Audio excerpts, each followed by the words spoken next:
get past the first round for the first time since 2020 when they won the finals. It all begins tonight. They face the Timberwolves, who we talked about at the top of the show, in the play-in game. Skip, I want to start with you once again. Yeah. How important is this postseason to LeBron's legacy? You and I have disagreed on this for several weeks. Give me a moment to detail how this could be a very big deal in a positive way for LeBron, which I believe it will be ultimately, because I think they're going to make a deep run. But it also teeters as a very big deal negatively as a worst-case scenario starting tonight. This is what we know for sure. Let's start with that bubble championship that was won now 3 years ago. I thought it deserved an asterisk. You did not. They won it. Way to go. I give you that. But it was a bubble championship.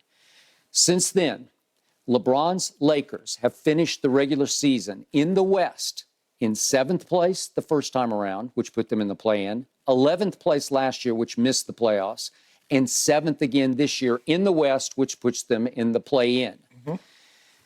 It's not a great look for LeBron, who is still, he continues to validate the fact that he's still at the back end of his prime. Can we both agree that he's still capable of scoring at a very high clip? So Absolutely. He's not, what's his favorite word, washed? There's no way he's washed. But when I go 7th place, 11th place, and 7th place, it's not a great look for the man who just passed Kareem.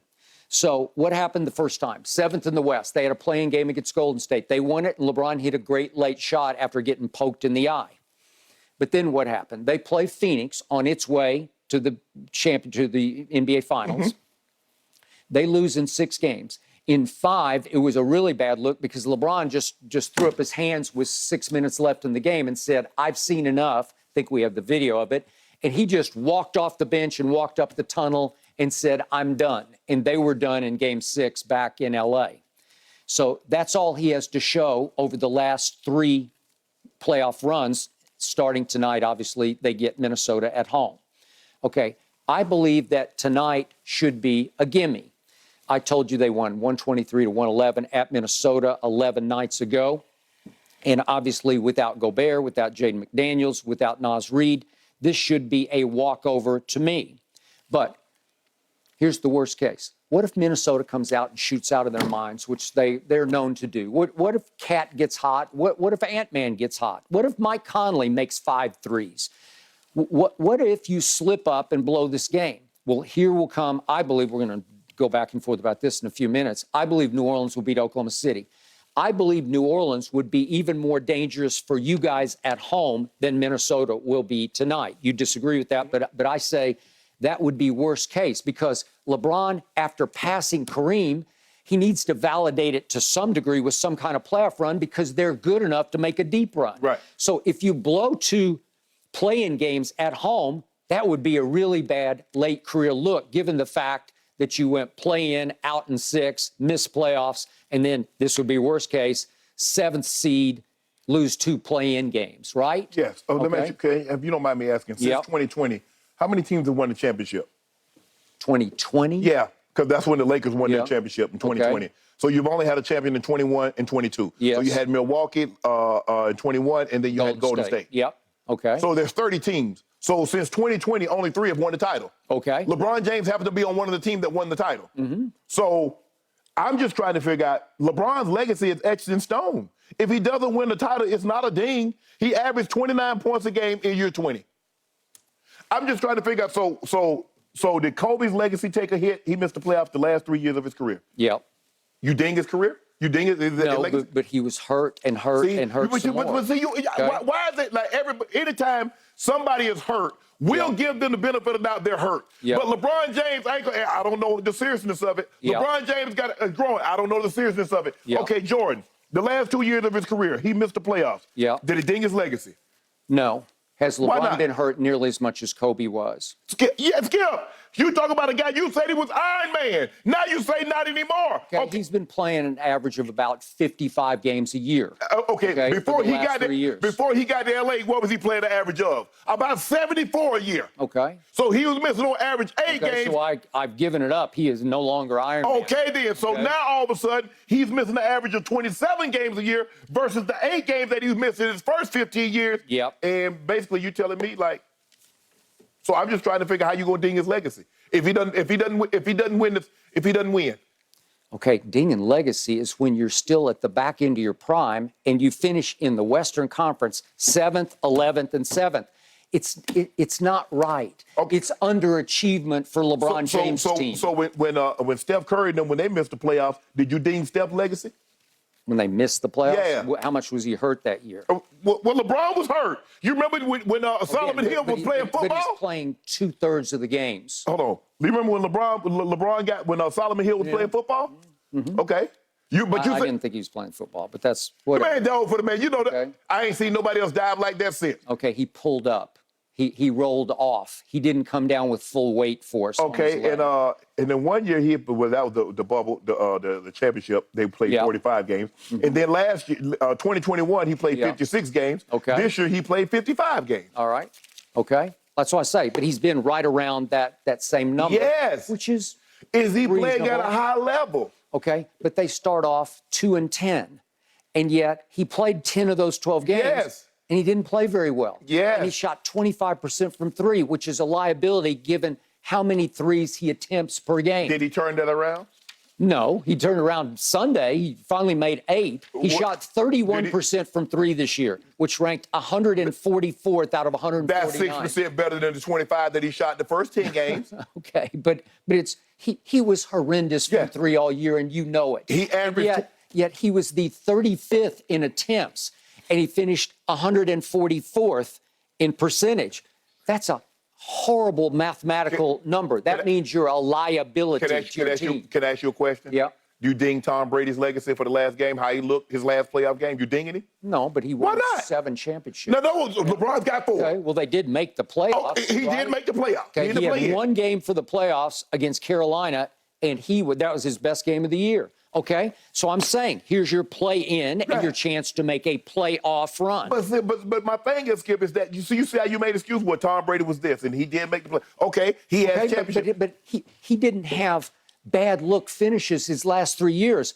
The third to last year, he won the Super Bowl. The second to last year, he goes to the buzzer against the Rams and brings them back with what was it, 24 unanswered points. But see what you do. It comes down to the last throw. But he owed it to his team to play good down to the buzzer because he the one that got him in that predicament. But he was extraordinary in that game. And then last year, a bad year that it was, he still won the division and made the playoffs. You have to give him that. At 45. That's my point. Okay, you were making the case he's out of his prime, like he's past his prime. No, I'm saying if you look at LeBron, the year that they got lost in the first round, he was hurt, he was limping, and AD got hurt with his groin. Yeah, he did get hurt. I'm not sure about LeBron, but whatever. Okay.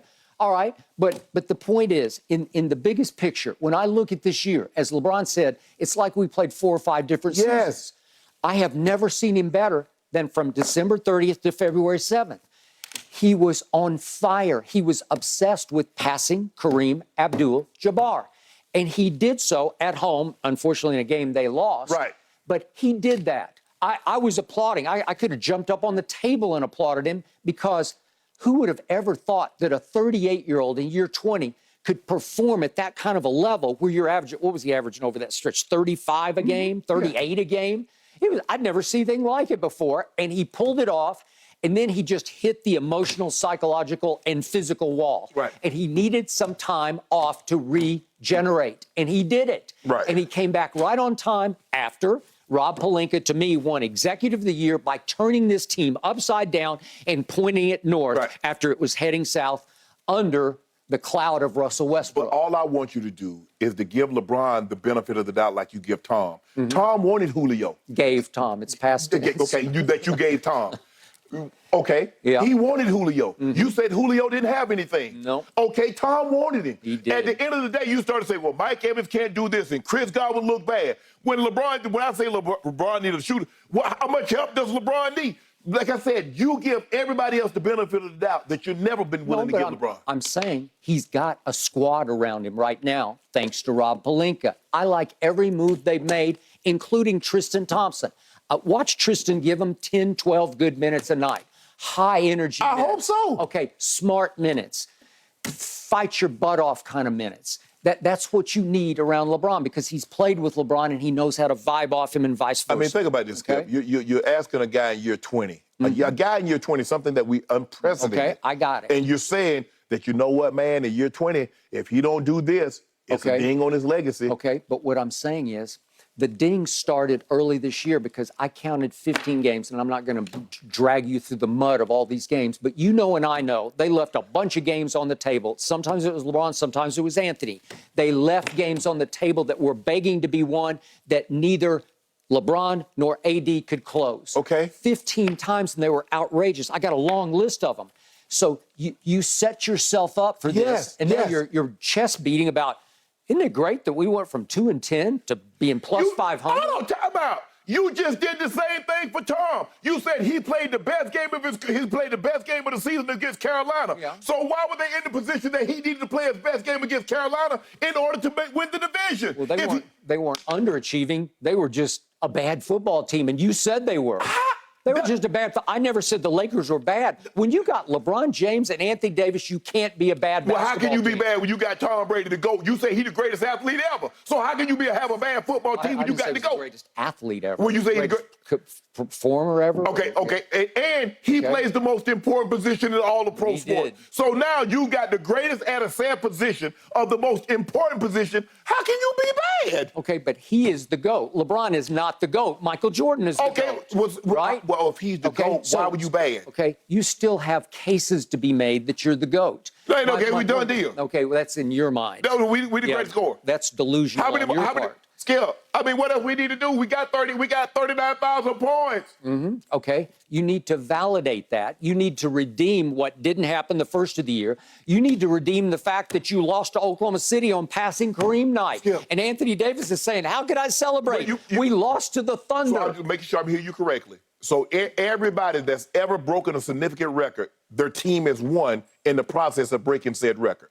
No, well, but the point is, you're calling him the GOAT. So? And you are agreeing with me. He's still in his prime, though, at the back of it. He had to go. Well, okay, if he is the GOAT and he's still in his prime, then you can't go 7th in the West, 11th in the West, 7th in the West. You need to redeem. You need to show. All of a sudden, the West is begging to be won. I've never seen anything like it. Am I afraid of the Denver Nuggets? I'm not, and I don't think you are either. Are you really afraid of Memphis? I'm not, because here's what's about to happen. Your Lakers are going to cakewalk over Minnesota tonight because you should. Well, you should, and you know in your heart of hearts, I'm not doing anything. I'm telling you the straight spit facts. I'm spitting them across the table. Because no, what you're doing is that you set it up because if the Lakers struggle, you're going to say, why did they struggle with LeBron and AD? I've told you from trade deadline day on, I said, I love this team. I love how it got remade. I love the fact that Pelinka got out from under Russell Westbrook. You kept saying, we're stuck with Russ. But Skip, the thing is that, look, this team has only been together for 26 games. All the other, the only top team that has been together, is probably KD in the Suns. That's a problem. They're the ones who haven't been together. Right, but if you look at all the other teams, you look at the Denver Nuggets, and you look at Sacramento, and you look at Golden State, you look at Memphis, they've been together for years. I got it, but LeBron knows Anthony inside and out. Yeah, there's only two. Okay, LeBron knows Austin Reeves inside and out. They've been together for 2 good years. He know D'Lo?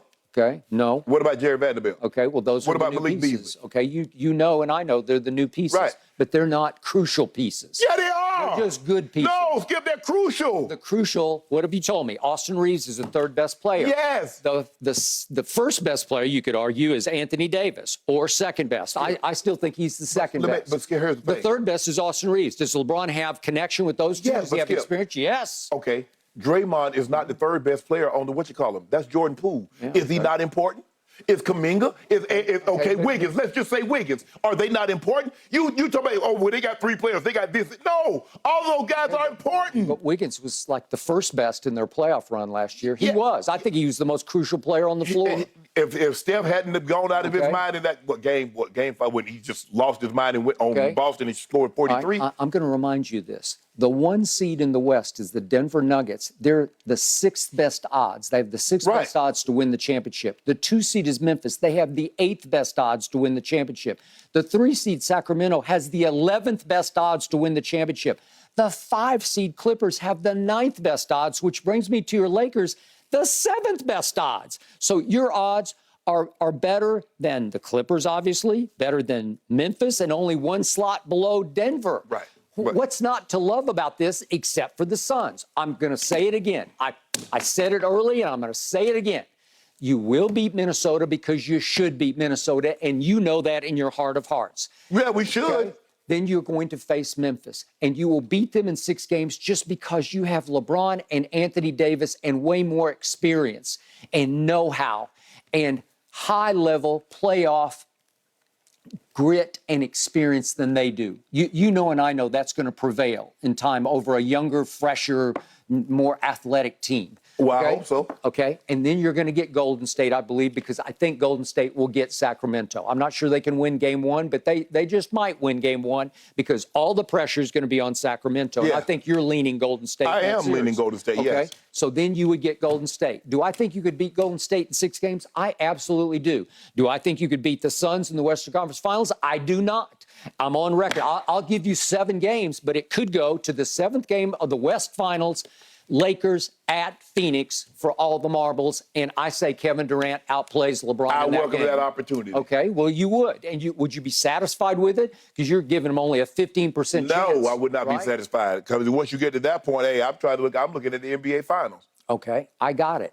But I just showed you how everything is set up for you to make a great late run. Well, and if you do, it'll be great. It's a big exclamation point on the season you pass Kareem. Well, given the uncertainty of the Western Conference, it's set up for Golden State, it's set up for Phoenix. You can argue. Just as easy as it's set up for the Lakers. Okay, but I think you agree with me. Your team's a little better than Golden State is at this moment. It just is. Well, they might be, but Golden State have played together. They know each other. Okay. And it seems like they're getting hot at the right time. Okay, they've lost 30 road games. 30 road games. Yes. Well, this is for Sacramento. Yeah. This is the most important game of their life. Okay, game 1. Yes. You know, I know. Unfortunately, and you know what? That's why they'll probably lose it. Right? All the pressure is on the young Kings at home. Because all you have to do is hold serve at home. I agree. That's all you have to do. That's all you have to do, against the defending champs. Yes. Right? Yes. Good luck. Well, they didn't look like the defending champs on the road. No, they did not. Well, gentlemen, everything starts tonight for the Lakers in that Timberwolves game. Fox Bet has the Lakers by 8 in this one. That line moved half a point from yesterday. All right. Will Trae Young be suiting up for a different team next season, gentlemen? I need your predictions. There's been a lot of tension on that Hawks squad for a while. That's coming up next right here on Undisputed.